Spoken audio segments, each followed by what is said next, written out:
Buenos dias. How's everybody? So my name, as Carmen said, is Ron Garcia-Fogarty. So I'm a dual national of the U.S. and Nicaragua. And actually, I was born in Guatemala, so I also have that. And I grew up in Nicaragua. I lived there until I was 18, and then ended up coming to the U.S. for college. And just briefly, I've been here in North Carolina now for 10 years. I love this state. I work as an interpreter and translator for tilde, Language Justice Cooperative, so that's my regular gig. And I've worked with a variety of nonprofits before that, social justice-oriented nonprofits for 20 years before doing language work. Well, Nicaragua, it's the country, that's where my dad's family is all from. I grew up there. I lived there for most of my life. You see here a map. On the left side, a map of Nicaragua. As you can see, we have both oceans, the Pacific and the Atlantic.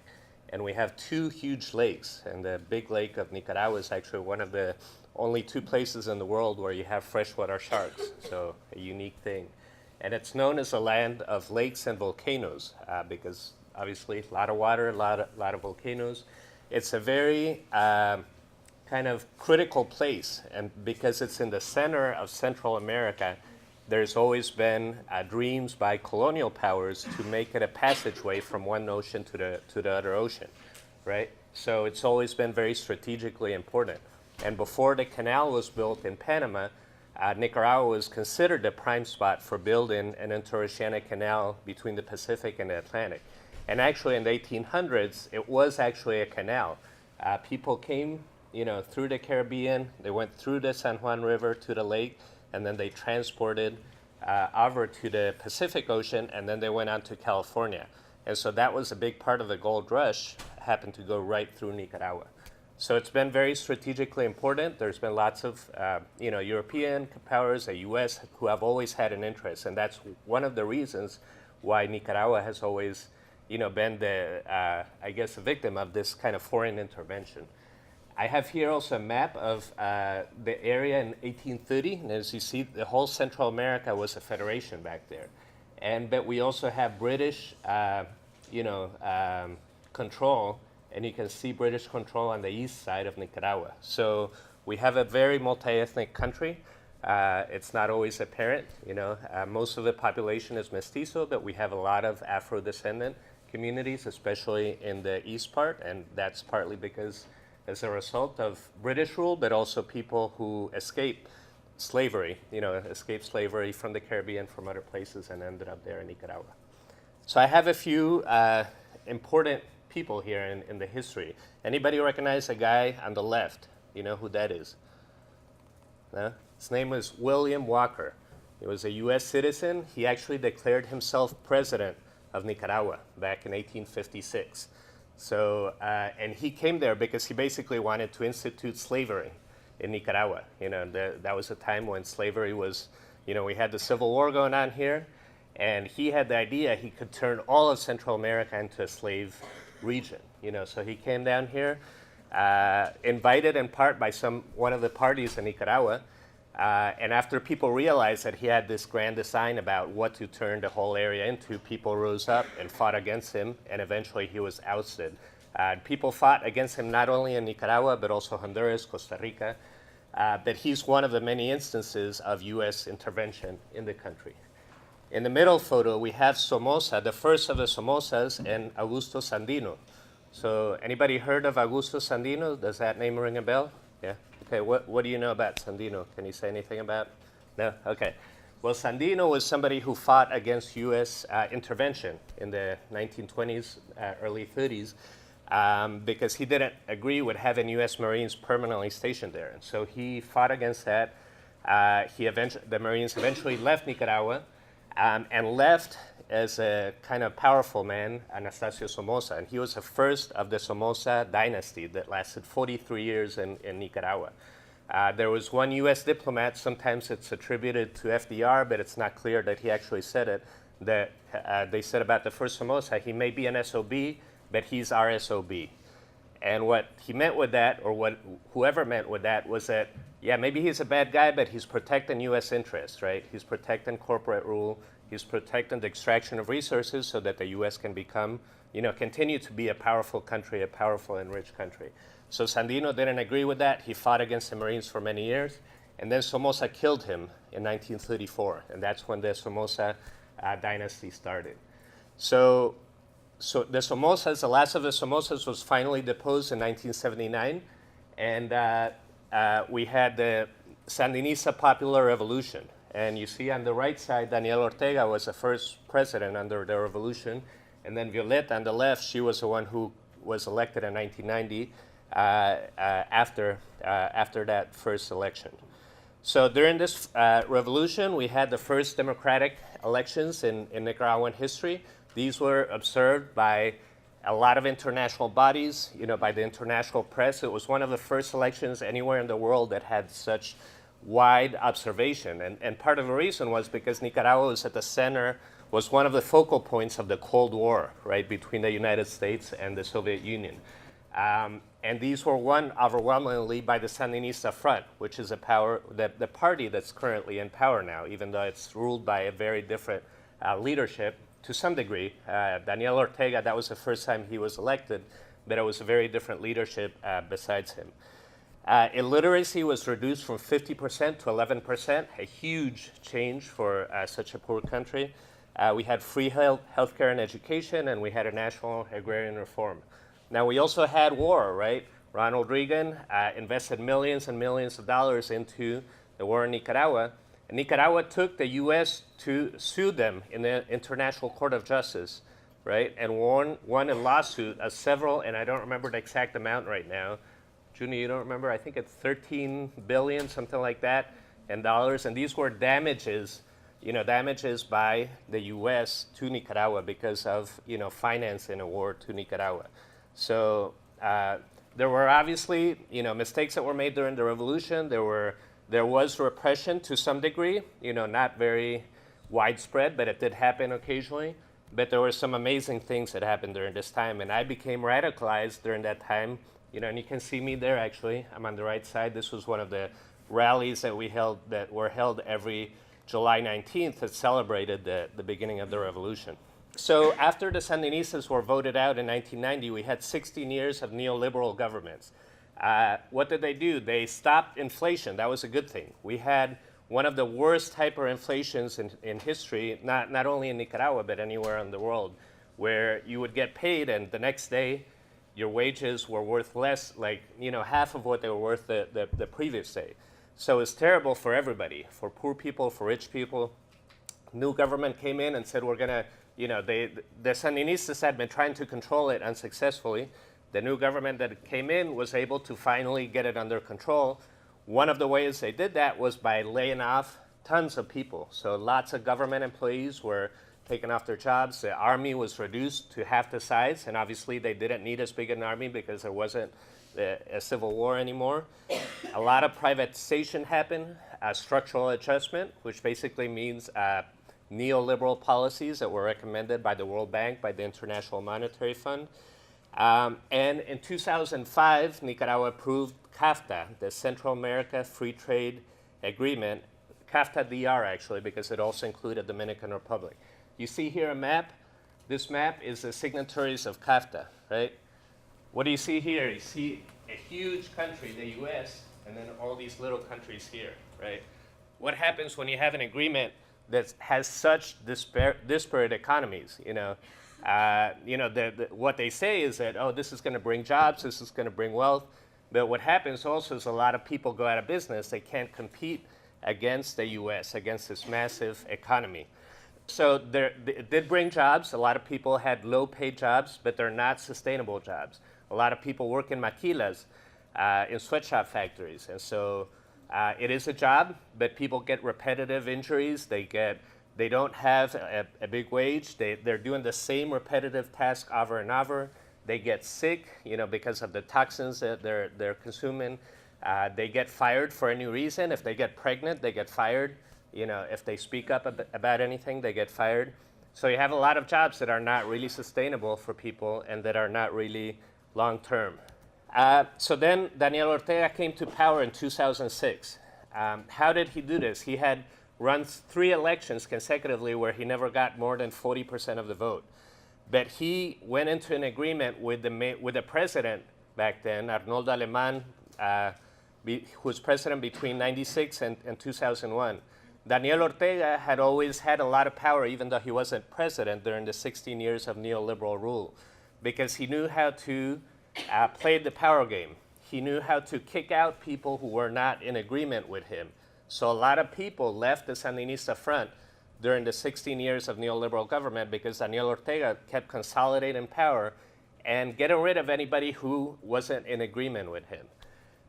And then when he went into negotiations with Arnoldo Alemán, one of the things that he was able to get was that you could win the presidency if you got more than 35% of the vote, right? And the Sandinista front in that election of 2006 got 38% of the vote, not more than it had gotten in 1990, 96, 2001. It had lost every one of those elections, but because this time, there was a lower threshold, and the two main right-wing parties were divided, the Sandinista front was the first one with 38% of the vote, and they were able to come into the presidency with that. Once he was in the presidency, he changed everything around. And the very public elections that were taking place used to be that you would report by every electoral center how many people had voted for every single party, and all that. They stopped doing that. They stopped publicizing what people had voted in each electoral center. They stopped allowing opposition members to be there at the final counting of the votes. So then a lot of things started changing around. You start finding votes, ballot boxes in the dumpsters, right? You start seeing a lot of cronyism, a lot of irregularities, and a lot of, they stopped allowing the national voting rights organizations or electoral observers to be observing the elections. So Ética y Transparencia, which is widely respected in Nicaragua, was not allowed to be at many of these voting locations. CENID, which continues to operate right now as a human rights organization, was not as well. The Carter Center, which is, as you know, an internationally recognized body observing international elections, was not allowed to be there observing from the inside the Nicaraguan elections. So you start seeing all these different things starting when the Sandinista Front came back to power, as means of, making fraudulent elections, controlling, who was voting. A lot of people weren't allowed to get their ID to vote anymore, which meant, only people who were close with the Sandinista Front were automatically given a new ID. So you start to see a lot of these irregularities, and then the Sandinista Front starts winning, quote unquote, by overwhelming margins on every successive election. But we don't really know what the real count is, because we don't have people really observing what's going on, in detail from the inside. You have all these irregularities, a lot of things that were not happening the way they were before when we had very truly democratic participatory elections for over 20 years. So then the FSLN gains control of all four powers: the presidency, the legislative, the judicial, and the electoral power, because electoral power is one of the four powers in Nicaragua and has a large amount of power in how elections take place. Am I almost out? Okay. Even though you have, the Sandinista Front, which had traditionally been very vocal about, social justice, equality, there's still, during all this time the Sandinista Front has been in power, there's a lot of inequality. There's a rising new rich class made up of Daniel Ortega, of many people close to Daniel Ortega, Rosario Murillo. And you start to see increased repression. The police, the army, starting to be more repressive of the population, especially in the rural countryside, where it's not as visible, right? Poor people had been protesting against the interoceanic canal that Daniel Ortega wanted to build through Nicaragua for many years, and they were violently put down every time they protested. A lot of indigenous people were displaced. A lot of poor campesinos were displaced because they were right in the path of this canal that Daniel Ortega wanted to build with financing from Chinese businessmen. So all of this, for me, points to the betrayal of Sandinismo, to the betrayal of what the original values of the revolution were all about. And Nicaragua continues to be a very poor country. So you see in this graph, Nicaragua is in red. So, you know, it's one of the, it has 40% of the population in very deep poverty to date.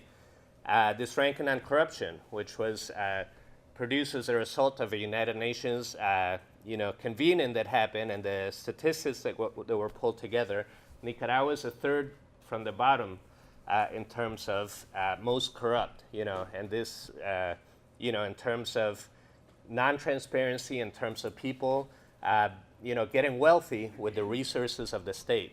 There were lots of petrodollars coming into Nicaragua as a result of Venezuelan foreign aid, and most of this money was not accounted for in any transparent way. It didn't go through the national budget. It went through the Sandinista National Liberation Front's coffers, and they used it as they saw fit, and a lot of that money ended up in people's pockets. So I'm wrapping up here. Just a few things about what we've seen until now, and Junie's going to talk a little bit more about her recent experience, but there's been, as of recently, end of October, one of the human rights organizations has reported 528 deaths, over 4,000 people injured, 105 people permanently injured. These are people who are injured, who have permanent injuries, and over 1,600 people disappeared. Many of these jailed in jails that where torture is being practiced, where women face additional abuses, rape at times, a lot of human rights abuses happening on a regular basis. And you see police and paramilitary forces using assault weapons, using semi-automatic weapons. You have seen there has been some violence from some elements that are opposed to the government, but that's not reflective of what the opposition is about. The opposition is in general a very nonviolent movement, and that's a big change from when we deposed the Somoza dictatorship by force, right? It was a very intentional armed struggle back in the 70s. People today recognize that I think everybody is very grateful that we got rid of the Somoza dictatorship. That dictatorship for 43 years ruled Nicaragua, was terrible for the country. And we deposed it by violence, and people don't want to do that violence again because they recognize that violence produces more violence. And so this time people are fighting through peaceful means, to have a change in government, to have a government that respects human rights. So there's a number of things you can do here to support Nicaragua. We also have an email list for people who want to sign up. We have a committee in solidarity with Nicaragua. So if you want to volunteer, if you want to be on our email list, sign up. So I'll leave it at that right now, and we'll have questions later on. Hi, good afternoon. I hope you're enjoyed Ron's presentation. Unfortunately, Ron, I couldn't listen to it. I am going to focus right now mostly on the migration side of it. I don't know, Ron, if you addressed it a little bit. No, not. But okay. But what I wanted just to address migration from a historical perspective, and while I'm not going to talk a lot about the independence period and much less, I do want to reiterate, how important it is to understand the historical context in order to, and the human development context in order to understand why people migrate. Another thing that I want to do, and I wish we can be, even if I don't see you, you don't see me, we can do some participation. If you can participate, I'm going to ask you a few questions, and maybe we can together discuss some of the concepts that I think are important to understand migration and refugee issues. And then I'm going to speak a little bit about where Nicaraguans are moving, and some of the reasons or some of the data, brief data on human development. And that will be it because we have only 20 minutes. So first, I don't know how much you know about the history of Nicaragua, but in Nicaragua declared its independence in 1821, along with other Central American countries that were ruled by Spain. And mostly Nicaragua was composed or is composed by, it's a very diverse population and mostly mestizos, European descents, and also African descents that mainly live in the Atlantic and Caribbean coasts. And Nicaragua has been historically under political struggles between the richest and the workers and the peasants. So this is really important because throughout the 20s, the beginning of the century towards the 1970s, we can talk about Nicaragua having military interventions and the entire region as well. So when to understand Nicaragua, we also need to understand the political situation that was happening in the entire Latin America and the Central America region. So there was military dictatorships throughout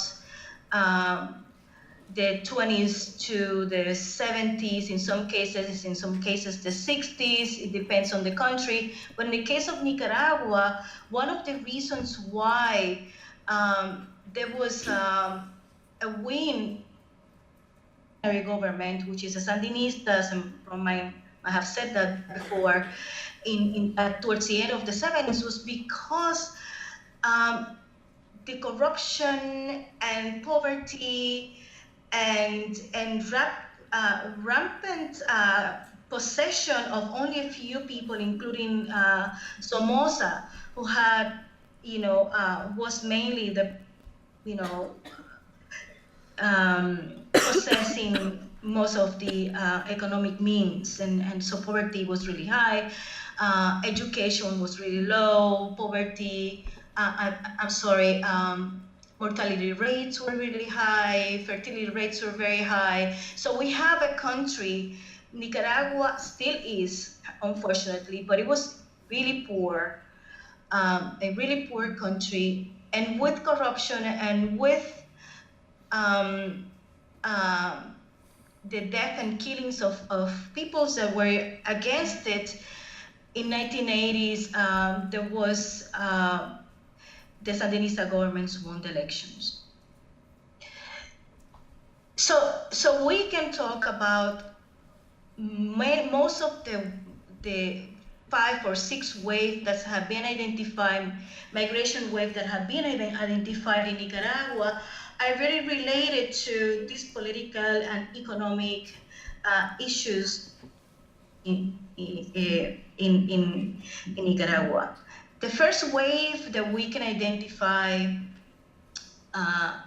of migration was precisely, and migration in Nicaragua is really, really new, if you want to. It started mainly in the 70s. Then we have 4 other waves. Now, something that I would like to ask you, I don't know how much you know about all of these concepts, but if we can talk, or anyone can share your knowledge of what is a refugee and what is forced migration. So a refugee is someone who is fleeing usually of their country because of the political or social situation, and forced migration is when people have to leave their homes because of the same thing, because of the situation where they are. Okay, and migration? What's a migrant? A migrant is someone who leaves their country, and if it's forced, it's usually because they don't want to do it, they have to. Okay, all right. So if you see And if we understand the context of Nicaragua in the 70s, many people left the country because of the dictatorship.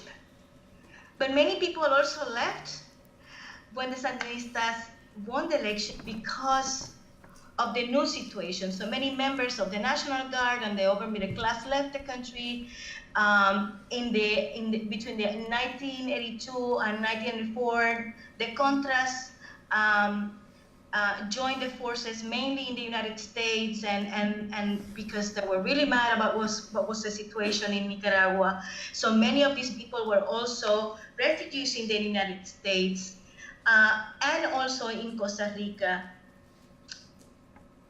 And between 1885 and 1889, common citizens,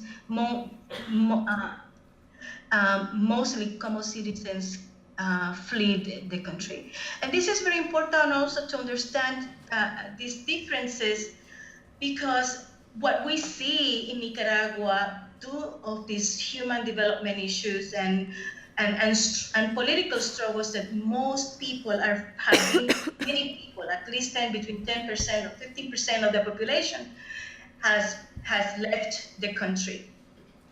Now, you may see that then during the Sandinista period that came back, the Sandinistas returned to power.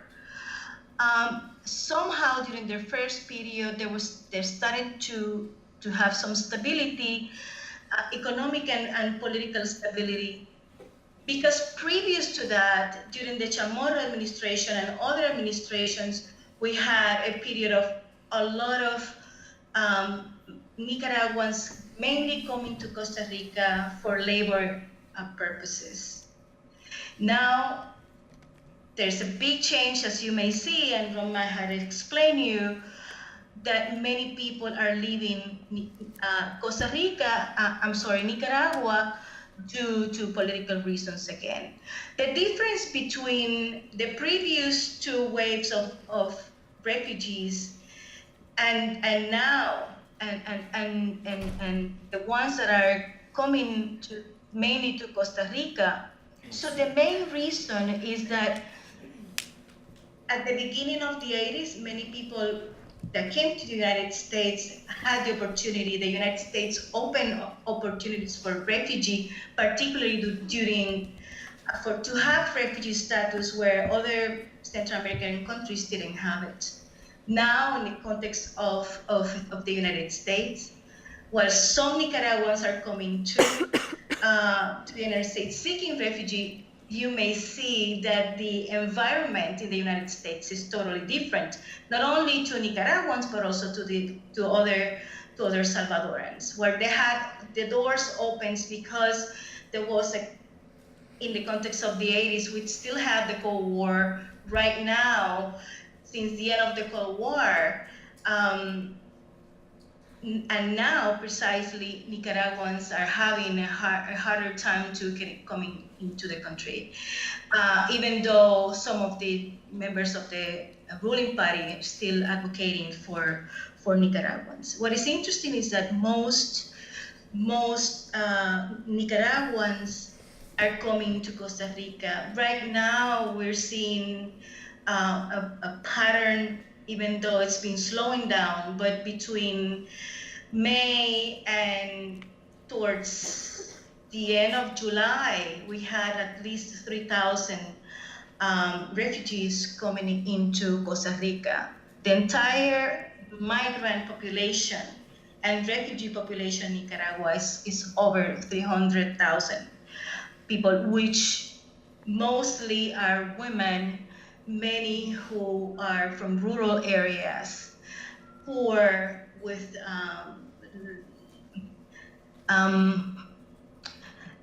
education, non-formal or low levels of education, and around 50%, 52% now, whereas before there were 40% of women, now there's 52%, and many of them are fleeing because of domestic violence or some sort of violence against them against them as women. So we have an increase in femicide in Nicaragua. I think one of the I have one of the infographics there to 2017, but you can see that femicide is a big issue within Nicaraguan women. As I said before, mostly they're from rural areas. They're poor. I'm talking about 20+% are really poor.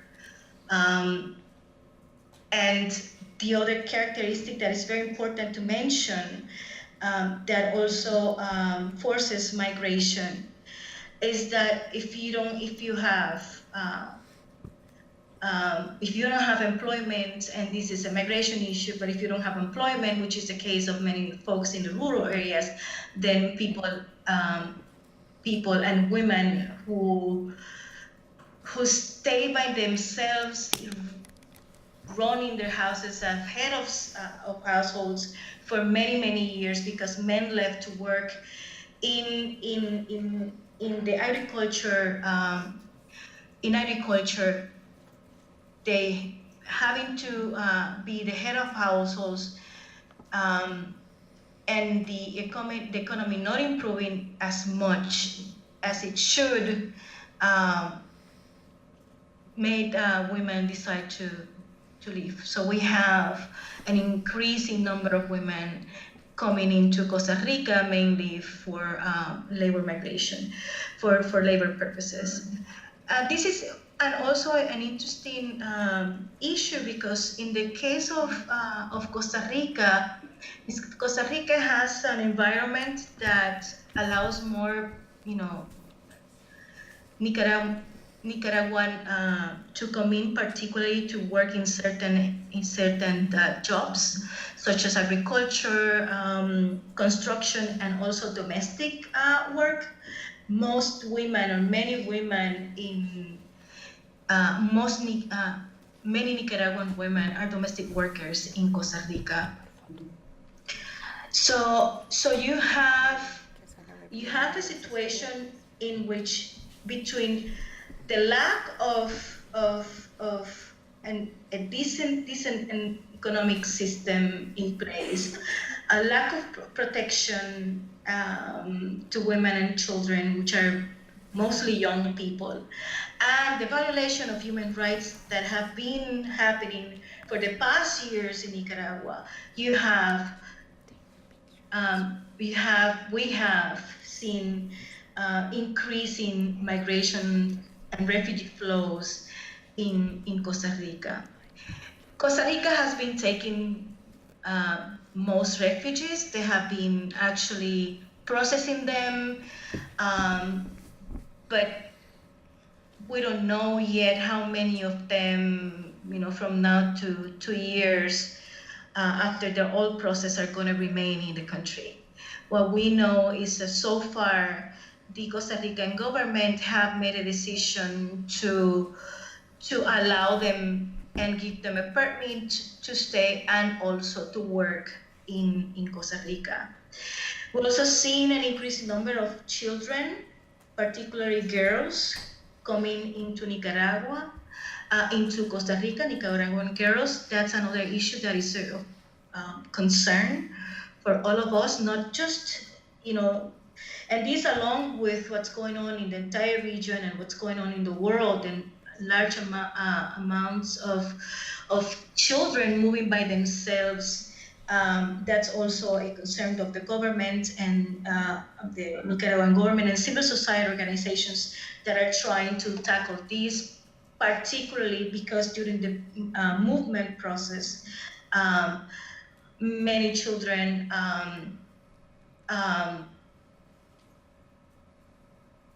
can be subject of trafficking and also of sex slavery. So that's another concern that we have. So all of these, and we can keep on talking about data, but I don't want to bore you with this.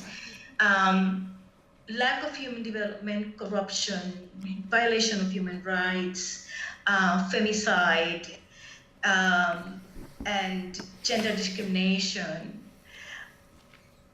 are precisely most of the reasons why most people have been leaving Nicaragua for refugee and or migratory or labor migration purposes.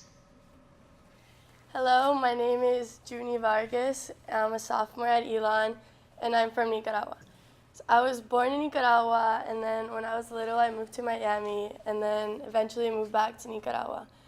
And everything that our speakers previously have been talking about all the violence, the dictatorship, that is something that has always been prevalent in the history of Nicaragua within my family. And for once, I never thought that I would live the experiences that my grandfather had to live when he was young. So my grandfather actually fought in the revolution against the Sandinistas with the Contras. He fought in the army, and his brother also, when the Sandinistas had recently gotten into power, the people were hopeful and they wanted change after the Somoza dictatorship. So his brother was part of this youth group that the Sandinistas had formed to change the future of Nicaragua, to better it. And he gained a lot of popularity, a lot of followers, and of course, since Daniel Ortega wanted power, this is something that they feared, the Ortega government and the Sandinista government.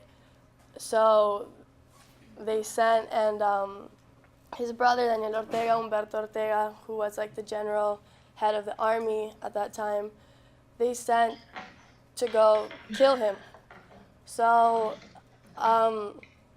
because of that, my grandfather has dedicated his whole life to fight against this government. That's why still to this day, even though it's dangerous, he runs a radio show that's one of the few forms of media that is openly against the government.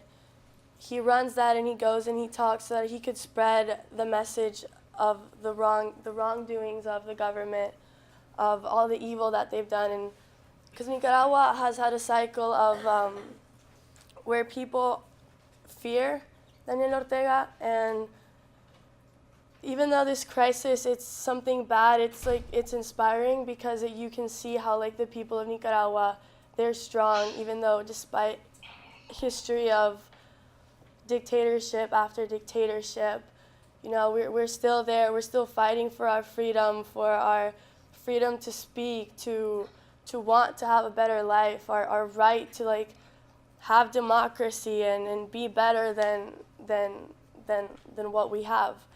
And I think this is what this crisis shows. And I never thought I'd had to live what my grandpa did until April 19th, when all this crisis started.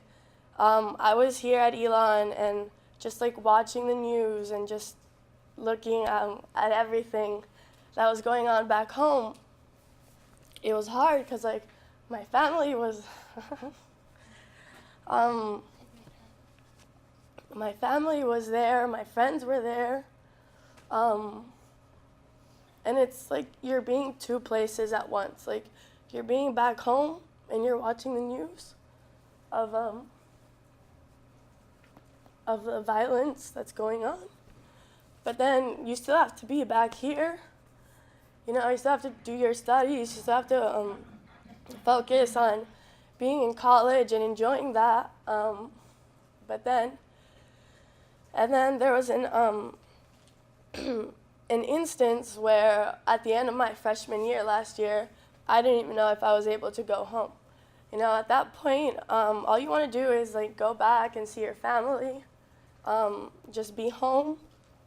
But then airplanes where flights to Nicaragua were being canceled. There were less people wanted to go. And then I received a phone call from my mom, and she was like, you might go to the airport and they might tell you that you can't fly home. And just hearing those words were hard, because like all you want to do is go back and go to your family.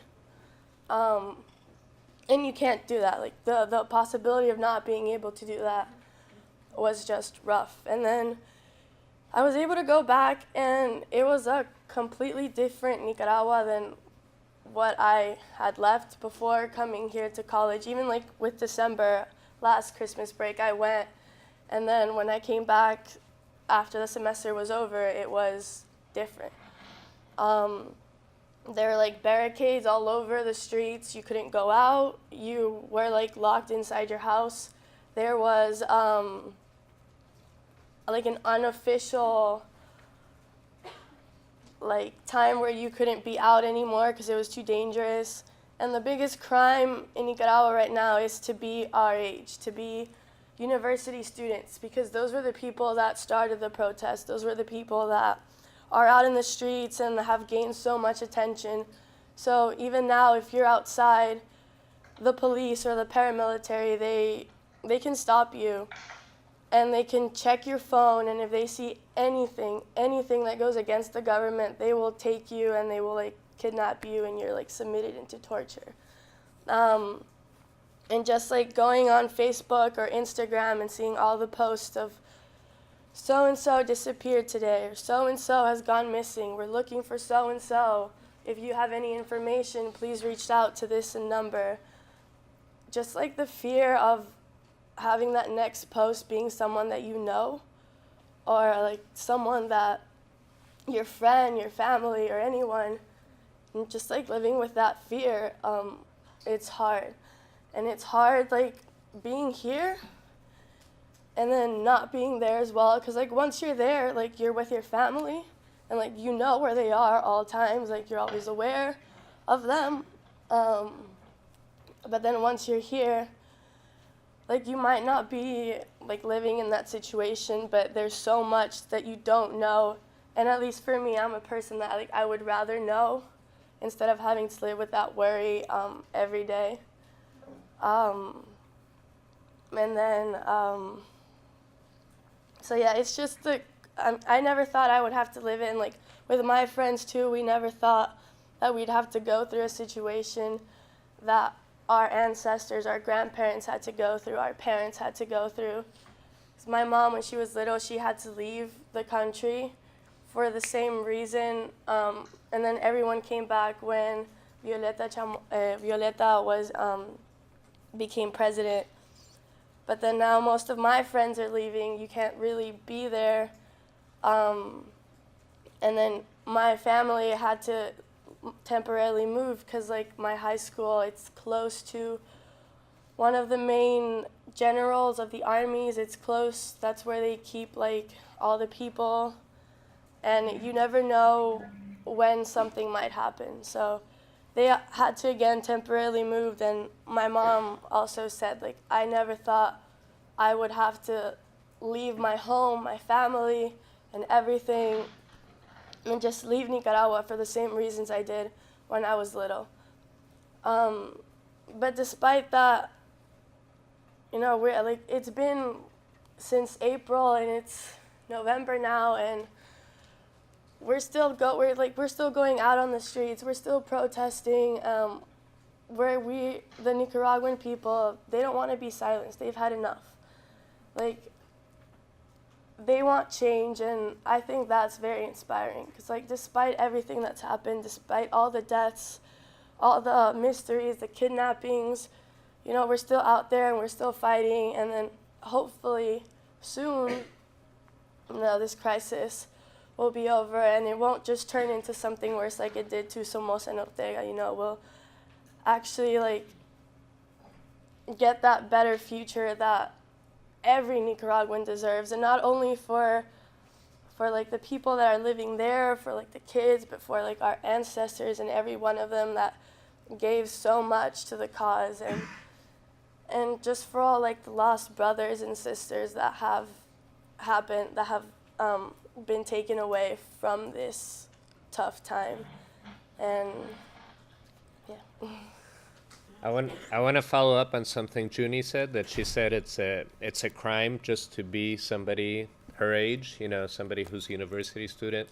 That was the same thing that happened back in the 70s during the Somoza dictatorship. If you were a young person, that was enough reason for the National Guard to consider you a criminal.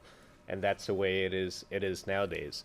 So something to keep in mind, the Sandinista revolution in the 80s was an incredibly inspiring event. We had people from all over the world come into Nicaragua because they were inspired to see this, revolution that was transforming the lives of so many people in Nicaragua. And this was when Daniel Ortega was first president. So I think a lot of people are not able to separate that. They think, oh, but this is a left-wing government. We can't oppose this. This is a government that stands with the poor. We can't oppose that. But that's not true. We have a megalomaniac, Daniel Ortega, and his wife, who's vice president, and they don't really care about social justice. They don't care about eliminating poverty. They don't care about making a difference. What they care about is about having more power, about staying in power indefinitely, and about establishing another family dynasty, just the way that Somoza was. So I think we need to look at this critically. Many dictatorships over history have been right-wing dictatorships. We have a left-wing, quote-unquote left-wing, because in practice, this is a government that's, vende patria, has sold out land to foreign interests. It's a country that has clamped down on women's rights. It's one of the handful of countries around the world where abortion is illegal in any form, even when women are in a life or death kind of situation. This is a country that has trampled on the rights of indigenous people and Afro-Nicaraguans because they have been forcibly relocated when they don't suit the government's interests. And yes, this government has made some marginal things that have improved people's lives. Some people who didn't have a roof to put on their house were able to get a small loan or get something, to be able to slightly improve their lot in life. But that doesn't justify any of these horrendous abuses. And that doesn't change the fact that Nicaragua still remains one of the poorest countries in the hemisphere because the vast majority of the wealth is concentrated in a few hands. The vast majority of foreign aid that has come into the country, a lot of it through Venezuela, has ended up in the pockets of a handful of people. So this government might call itself leftist and might rant against U.S. imperialism, and this is how I became radicalized, because U.S. imperialism has constantly, abused our country and has constantly, been involved in ways that have continued to make our country poor. But just because you say a few lines against the U.S., hegemonic power doesn't mean that you're good for the country. This government, the vast majority of people in Nicaragua agree that this government has got to leave. And it's not clear what's going to come in place, but what people want is democracy. They want to be able to choose who their new leaders are. They want justice for all the hundreds of people who have been killed. They want the release of hundreds of political prisoners. The demand we have right now is a Christmas without political prisoners, because you have over 500 people behind bars who are suffering all kinds of human rights abuses. And these are political prisoners. They're in there because they were protesting. They wanted to have a say in their country's future. So we need to look at this critically and not think, because, this is a government that's, the Sandinista Front did stand for some good things, but the Sandinista Front has been kidnapped by Daniel Ortega and Rosario Murillo. And what they want for the country is not what the vast majority of people want in Nicaragua. And what people want is a new country where they're able to select who they want to be leaders and where they can live in peace without the fear of losing your life, of ending up detained or being killed. I thank Ron for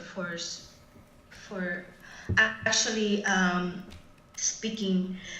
And I just want to say that it's incredible to see how in a region, many of with neoliberalism, how many of the leftist governments that came into power during the last decades, the last decade, has actually lost the way. If I may say this way, and I think it's very important that we take a note of this, because it seems like those that they came into power in the name of social justice and economic justice are looking just the same as the others. So some